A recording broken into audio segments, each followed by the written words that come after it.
नमस्कार मित्रांनो, शोध मराठीच्या या यूट्यूब चॅनलवरती आपणा सर्वांचं स्वागत। मी मोरे सर।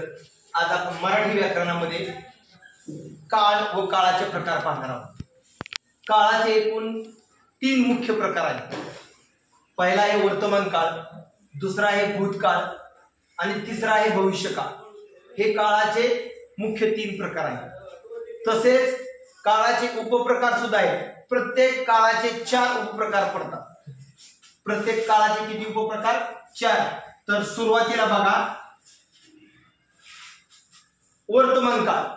वर्तमान काळाचे 4 उपप्रकार आहेत। कोणकोणते आहेत? तर साधा, दुसरा आहे अपूर्ण म्हणजे चालू, आणि तिसरा प्रकार आहे पूर्ण, आणि चौथा आहे रीती। हे काळाचे उपप्रकार आहेत 4 आणि हे काळाचे मुख्य प्रकार आहेत 3। म्हणजे मुख्य प्रकार कोणकोणते? वर्तमान काळ, भूतकाळ आणि भविष्यकाळ। तसेच या प्रत्येक काळाचे उपप्रकार म्हणजे साधा वर्तमान काळ, अपूर्ण किंवा चालू वर्तमान काळ, पूर्ण वर्तमान काळ आणि रीती वर्तमान काळ।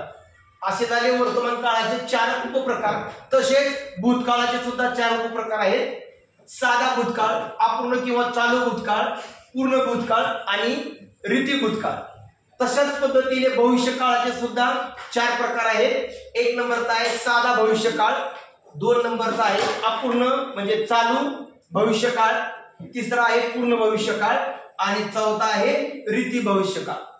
अशा पद्धतीने आज आपण काळाचे मुख्य 3 प्रकार आणि त्याचे 4 उपप्रकार असे पाहिलेले आहेत। तर शेवटी जाता जाता सांगतो की काळ म्हणजे काय?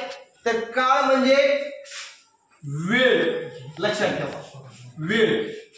हे आजच्या व्हिडिओमध्ये आपण काय पाहिलेले आहे? तर काळाचे मुख्य प्रकार 3, त्याचे उपप्रकार 4 असे आपण आजच्या व्हिडिओमध्ये हे 3 प्रकार आणि त्याचे उपप्रकार 4 पाहिलेले आहेत।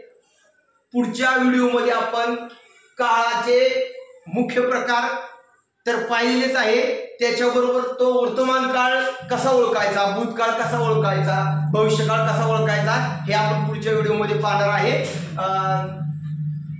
तुम्हाला अजून मराठी व्याकरणाचे जर काही व्हिडिओ पाहिजे असतील तर आपल्या चॅनलला लाईक आणि सबस्क्राईब करा।